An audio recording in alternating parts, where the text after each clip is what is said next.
Marcus Bennett stepped off the bus just as the last light of dusk slipped behind the row of shuttered shops along Elm Street. His uniform was folded neatly in the duffel slung over his shoulder. Tonight he wore plain clothes, a dark jacket and jeans, but his posture remained that of a soldier. Shoulders squared, chin level, every step measured. He inhaled the crisp spring air, tasting faint echoes of exhaust and distant grilling, and welcomed the quiet stillness of his old neighborhood after months away on active duty. A block from his childhood home stood the corner convenience store, its neon open sign flickering like a heartbeat. Marcus pushed open the door and was greeted by the familiar jingle of the brass bell overhead. He'd come for a late-night snack, a cold soda, and perhaps a cold slice of pizza. Inside, a single white cashier, his thinning hair tucked under a cheap baseball cap, scanned magazines with a vacant expression. Marcus approached the counter, duffel at his side. As he reached for his wallet, he heard a heavy bootstep behind him. "Hey, buddy, hold up right there." The voice belonged to Officer Thompson, a white city cop whose cruiser had idled outside moments ago. Marcus froze, the weight of the duffel suddenly awkward against his hip. Thompson's flashlight beam cut through the dim interior, landing on Marcus's hand hovering over the chalky countertop. "What are you doing in here?" the officer demanded, stepping forward until the beam revealed the VAID clipped to Marcus's jacket lining. "I'm just grabbing a soda," Marcus said evenly, sliding his veteran's ID onto the counter. "Home on leave. Thought I'd pick up a snack." He unzipped the duffel to reveal neatly folded civilian clothes and a care package of letters from his fellow soldiers. Thompson's jaw tightened as he rifled through the contents, pulling out each item with the care of someone surveying evidence rather than personal effects. "I've had reports of prowlers around here," Thompson muttered, patting Marcus's jacket. He pulled out a thin wallet and brandished it. "This your ID? Don't have any reason to doubt you, yet." He stepped back and scanned Marcus's face, as if reading a suspect's mugshot, then tore out a slip from his clipboard and scrawled, "Warning, trespassing, suspicion," in tight print. "You stay on the curb until I clear this up," he said, handing back the ID and dropping the slip on the counter. Marcus watched, chest tight, as Thompson tucked duffel aside and strode out the front door, leaving the bell's jingle to die. Marcus slung the duffel back onto his shoulder and stepped outside into the cool night. The cashier kept his eyes down on the register, as if nothing had happened. Marcus touched the creased warning slip in his pocket, the words, "Trespassing suspicion," burning across his mind. He exhaled slowly, the sting of betrayal sharper than any enemy fire he'd known overseas. He turned his back on the glowing entrance and started the long walk home, each step echoing the unwelcome reminder that here, too, he was under fire. Marcus's boots hit the cracked concrete sidewalk with a hollow echo as he strode away from the convenience store, the sliver of neon open sign shrinking behind him. His chest tightened, the warmth in his throat threatening to spill as memories of battlefields flashed unbidden. The acrid sting of diesel smoke, the sharp report of rifle fire, the weight of a comrade's blood-soaked pack. He'd fought for respect overseas, earned it in the sands of Fallujah, only to have suspicion follow him home.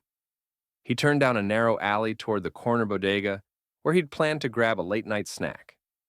The small bell above the door jingled as he pushed inside, and the pungent smell of stale chips and overripe produce washed over him. The fluorescent lights buzzed overhead, revealing dust motes dancing in the yellow glare. At the counter, the white cashier glanced up with a flicker of alarm, as if seeing Marcus for the first time. The man's thin lips pursed when Marcus set his duffel on the floor and pulled out a crinkled dollar bill. "ID?" the cashier demanded, voice flat.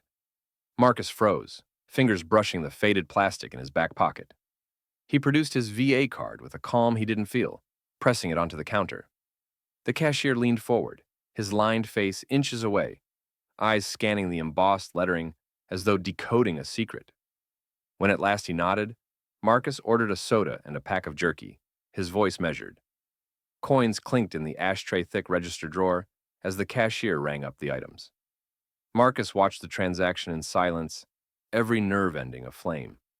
He smelled the cashier's lingering aftershave, heard the rattle of the fruit fan overhead, felt the weight of every gaze in the small shop. Some curious, some hostile, most indifferent. When the cashier finally pushed the bag across the counter, his eyes flicked away as though Marcus had worn a mask. Stepping back onto the sidewalk, Marcus tore open the soda, letting the first fizzing sip cool the raw ache in his throat. He leaned against the brick wall, the rough surface biting through his jacket, and closed his eyes. Pride festered alongside shame. Shame that he, a trained warrior, could not walk unchallenged through his own neighborhood. Pride that he'd kept his composure when every instinct screamed for confrontation. The air carried the distant wail of a police siren, a reminder that his name and face were already floating in the ether. Reports of a suspicious man in dark clothing, wandering with a heavy bag. He bit into the jerky, its salty tang grounding him as he replayed the cop's words. Trespassing suspect. The phrase hit him like a blow to the gut. His uniform might have come off, but the uniform didn't leave him. He was still a soldier, sworn to protect. And yet, he'd been the one put under guard. A memory flickered of a sergeant's voice in the desert heat. Discipline, son. Control. Marcus swallowed hard, letting that lesson anchor him. He straightened, slinging the duffel higher on his shoulder, and took a slow, deliberate breath. The red and blue glow of the convenience store sign pulsed in the distance, as if calling him back into the fray. He had two choices: swallow the insult or turn it into action. Marcus straightened his spine, the stiffness of his uniform, now folded and packed away, weighing in his duffel. The night still crackled with possibility. One more step, and he could shift from the role of suspect to the role he knew best: protector. With his jaw set, he turned his back on the neon glow and headed down Elm Street, each measured stride fueled by wounded pride and a resolve that would not be denied. Marcus rounded the corner onto Elm Street's dimly lit block, just as a shattering crash reverberated through the air. His heart leapt into his throat.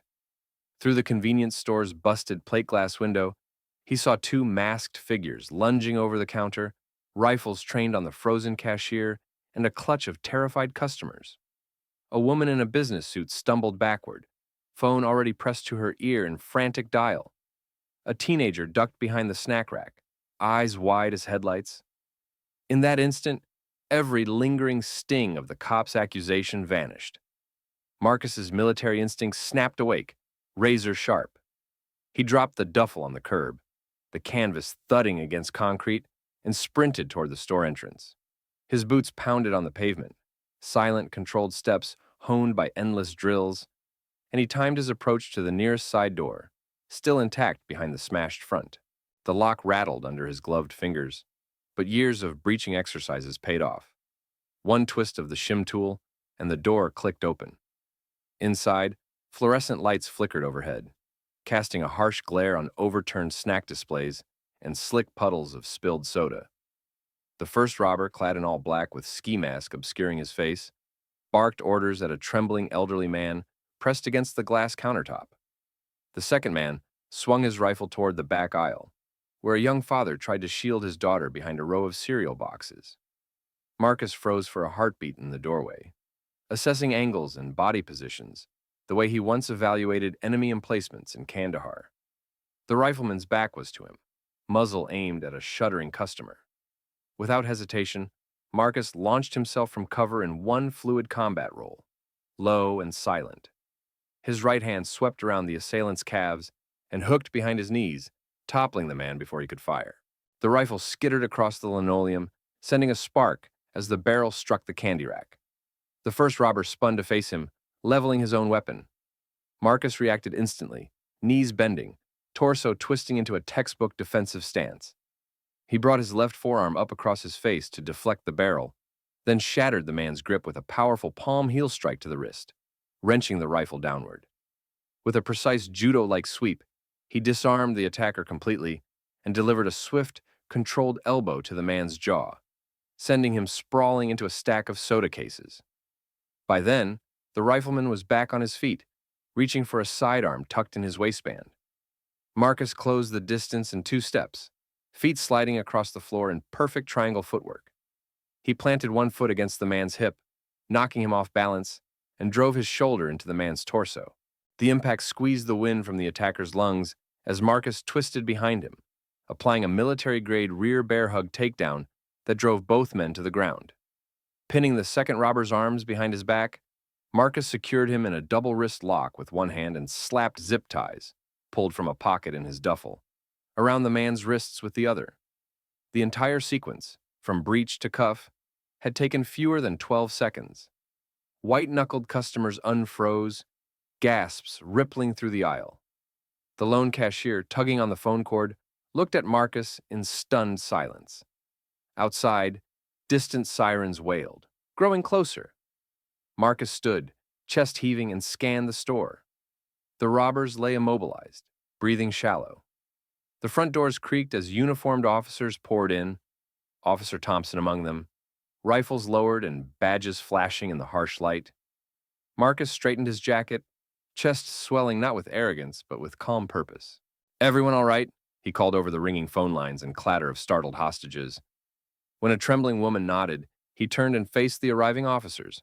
Thompson's face registered shock, then recognition, then a flush of shame he could almost feel in the recoil of his stance. Marcus took a steadying breath, gloved hands empty, but ready. "I'm Marcus Bennett," he said, voice firm. "Army veteran, home on leave. Those two are in custody." He pointed to the zip-tied robbers. "I'm just glad I caught them before anyone got hurt." In that charged moment, suspicion transformed into respect. The dark assumption of trespassing was swept away by one military-perfect move, and Marcus Bennett, once a suspect in the shadows, now stood unmistakably as the night's protector. Marcus Bennett froze for a heartbeat at the edge of the snack aisle, every fiber of his training screaming to assess and act. The fluorescent lights overhead hummed, flickering against the polished linoleum as two robbers barked orders and herded terrified customers toward the far corner. To his left, a tall concrete pillar offered cover. To his right, the cold metal of the soda racks created a narrow corridor. In that instant, Marcus's mind replayed every breach entry drill, every combative's lesson. Find the angle, close the distance, neutralize the threat. Fast. He sprang into motion. Feet staccato and low to the ground, he slid behind the pillar with the grace of a dancer, disappearing from the robber's line of sight. His duffel thudded silently against the concrete, the only sign of his presence. He pivoted on the balls of his boots, eyes locking on the first assailant, a bulky figure in a black ski mask, who was roughly dragging a trembling customer toward the till. Marcus timed his entry with the robber's inhalation. In one seamless combat roll, he vaulted around the pillar and launched himself at the man's legs. His right arm snaked around the attacker's calves, securing a tight reverse hook, while his left hand drove into the man's hip. The robber's knees buckled. He crashed to the floor with a muffled grunt, rifle clattering across the tiles. No fewer than 2 seconds had passed. The second robber, rifle leveled at the cashier's head, whirled at the noise. Marcus didn't hesitate. His feet threaded outward in a practiced triangular stance as he crushed the attacker's wrist with a vicious palm heel strike, popping the gun free. The rifle spun across the candy aisle, its black barrel sparking against the chrome shelving. Marcus closed the distance instantly, wrapping his left arm around the man's triceps and driving his shoulder into the assailant's chest. With a textbook breakfall, the robber hit the ground chest first, breath whooshing from his lungs. The store's chaos froze in that moment. The ringing phone lines, the stammered cries, the metallic echo of the discarded weapons. Marcus moved like water. His right hand seized the rifle by its barrel, levered it upright, then spun, using the butt as a baton to pin the second robber's forearm against a sugar-dusty countertop. A swift elbow drop to the back of the attacker's skull sent him into a haze of stars. With both threats neutralized, Marcus exhaled, adrenaline coursing but controlled. He retrieved a handful of cable tie restraints from a hidden pocket in his duffel, standard issue from his last deployment, and methodically secured each assailant's wrists behind their backs. His movements were precise. Lock right wrist, bring left hand through, cinch tight, repeat on left. No rush, no flourish. Just swift, unerring efficiency. As the final zip tie clicked into place, the first police cruiser screeched to a halt outside, blue-red lights flooding through the broken front window. Uniformed officers, rifles lowered but ready, poured in, Officer Thompson among them, eyes wide behind his night vision goggles. Marcus stood and turned, dusting soda crumbs from his jacket. He lifted his hands, cupped to show he carried no weapon, and nodded once. Soldier to soldier.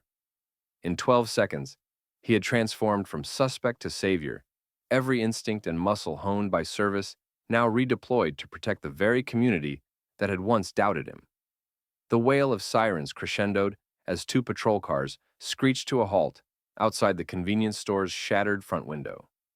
Uniformed officers, weapons drawn, fanned out into the aisles, their boots thudding heavily on the linoleum. Marcus Bennett dropped the last cable tie into his duffel and rose, chest heaving but posture immaculate. The fluorescent lights glinted off his calm, battle-honed gaze as he raised both hands, empty of weapons, but full of authority earned in far worse crucibles. Officer Thompson led the entry, his service revolver still trained on the downed robbers. The officer's eyes locked on Marcus for a heartbeat too long, recognition sparking amid lingering doubt. Thompson swallowed, leveled a steadying hand, and nodded almost imperceptibly. He holstered his weapon and stepped forward. "Clear the area," Thompson barked to the other officers, voice rough with adrenaline. The men and women who had cowered behind the snack racks now emerged, wide-eyed, clinging to one another. Sobbing customers pressed into trembling clusters, and the cashier, pale and shaken, fumbled to restart the phone. Marcus took 2 calm strides toward the front counter, sliding between the fallen rifles with soldierly ease. He addressed the cashier in a low voice. "Are you all right? Can you move?" The man nodded, voice quavering. "I'm fine." "You... thank you." Marcus offered a reassuring nod before turning to the patrons. "Keep back," he instructed, soft but firm, as one would steady civilians in a combat zone. "The police will handle the rest." In the center aisle, Thompson approached Marcus and extended a hand, first tentative, then resolute, grasping Marcus's forearm in a firm grasp. "I'm sorry," Thompson said quietly, eyes avoiding direct contact. "I judged you wrong." Marcus felt the weight of that apology, far heavier than any enemy's blow. He nodded once, accepting the gesture without bitterness. Behind them, officers placed the hooded robbers into the back of a cruiser, their hands still zipped together. Evidence technicians snapped photographs of discarded weapons and the crumpled cereal boxes that had borne witness to the melee. A sergeant approached, white hair grayed at the temples, and offered Marcus a folded commendation certificate embossed with the department's seal. "For conspicuous courage and decisive action in stopping an armed robbery," the sergeant intoned, voice thick with respect. Marcus accepted it with both hands, the paper crisp against his calloused palms. Outside, a small crowd had gathered beyond the yellow tape. Neighbors, late-night commuters, and the friends Marcus had come to visit. A woman in a floral dress clapped twice, tears glinting in her eyes. A teenage boy snapped a shaky photo with his phone. An elderly couple stood solemnly, hats in hand. "That's our Marcus," one neighbor whispered. Word rippled instantly through the block. The soldier who'd been accused of lurking had become the hero who saved lives. As the last patrol car roared away, Marcus slung his duffel over his shoulder and stepped onto the curb. Officer Thompson followed, folding his arms. "The home safe?" Marcus asked quietly. Thompson managed a small smile. "Yeah," he said, "thanks to you." In that exchange, suspicion transformed into gratitude, and a bridge was forged across the chasm of doubt. Marcus turned and walked toward the bus stop, each step measured but light. Under the harsh neon glare of the convenience store sign, he felt a shift within himself. No longer merely a visitor in his own neighborhood, he had become its protector. His duffel bag held not just his civilian clothes now, but the unspoken promise that courage and honor transcend suspicion, one perfect move at a time. The booking room's harsh fluorescent lights buzzed overhead as Marcus Bennett stood by the prisoner intake window, duffel bag slung at his side. He watched in silence while detectives processed the 2 robbers, fingerprinting, photographing, and emptying their pockets of weapons. The stale air carried the metallic scent of evidence bags and the low murmur of radio traffic. Marcus felt the weight of every stare. Officers who'd once eyed him as a suspect now watched him with a mixture of awe and relief. Detective Ramirez, a white veteran of 20 years on the force, approached with a formal nod. "Mr. Bennett, Thank you for your cooperation, she said, voice clipped but sincere. I know you declined our offer of transport home, but if you change your mind. She gestured toward the cruiser idling at the bay door. Marcus shook his head. I appreciate it, Detective, he replied quietly. I'll be fine. A moment later, Officer Thompson appeared at the doorway, hat removed and tucked under his arm. His uniform jacket hung loosely around his broad shoulders, as if he'd just shrugged off a heavy burden. He approached Marcus with measured steps, eyes downcast. Marcus braced himself for discomfort but stood his ground. Thompson inhaled, voice low. I owe you an apology, Marcus, he began, using his first name for the first time. When I first saw you, I jumped to conclusions. You did everything right tonight. I'm sorry I treated you like a criminal. He extended his hand, a gesture of contrition. Marcus studied the officer's face, lines of fatigue mixed with genuine remorse. He accepted the handshake, grasping Thompson's forearm in a soldier's grip. Thank you, he said, voice steady. We all make mistakes. At that moment, Captain Reynolds, white stern silver hair cropped close, strode in carrying a crisp folded certificate embossed with the precinct's seal. Marcus, he said, voice booming across the crowded room, you didn't have to do it. But you did, and you saved lives. He held out the award for extraordinary bravery and service above self. The text glowed in the fluorescent light as Marcus took it respectfully with both hands. The captain's colleagues, uniformed officers and detective badges alike, gathered in a loose semicircle. Some saluted, others offered nods of respect. A few younger officers even snapped quick photos with their phones, capturing the rare moment of community and honor. Marcus felt his heart pound, not with adrenaline this time, but with a quiet pride and relief that the doubt was gone. As the gathering dispersed, Thompson slipped a folded piece of paper into Marcus's hand. Here, he whispered. It's a memo from Internal Affairs, clearing you of any suspicion. Consider it official. Marcus unfolded the memo to read, No further action to be taken. Mr. Bennett acted lawfully and courageously under duress. He pocketed it alongside the commendation. Stepping into the hallway, Marcus paused under the flickering exit sign.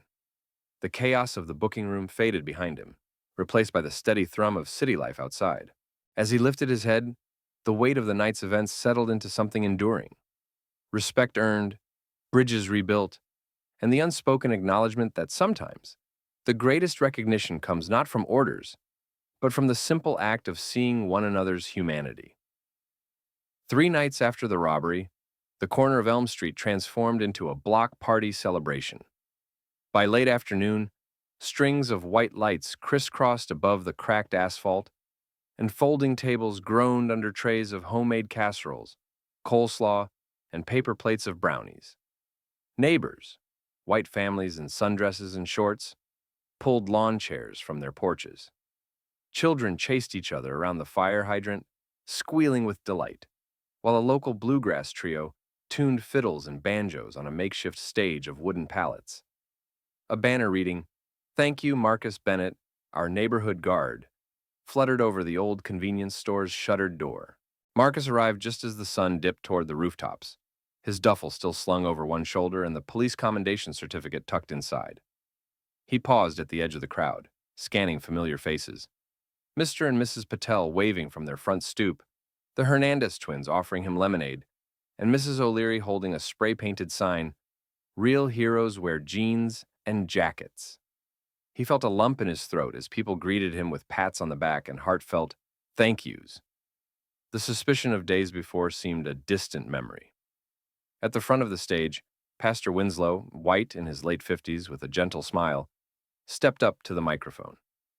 When one of our own stands tall, it lifts us all, he began, voice echoing over the hum of conversation. Marcus didn't wait for orders.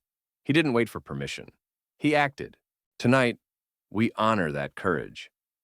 He gestured to 2 men who carried forward a handcrafted wooden plaque, a polished mahogany shield engraved with Guardian of Elm Street for courage, compassion, and community, flanked by miniature bronze rifles and a carved laurel wreath. The crowd erupted in applause as Marcus accepted it, sliding a hand over the engraved words as if sealing their promise. Officer Thompson emerged from the gathering dusk in plain clothes, hat in hand, his blue uniform replaced by a simple polo and slacks. He approached Marcus, each step measured, and extended his hand. I owe you more than an apology, Thompson said, voice quiet. I owe you my respect. He shook Marcus's hand firmly, then drew a small notepad from his pocket and scribbled something. Handing it over, he muttered, Consider this my neighborhood watch card, signed and active.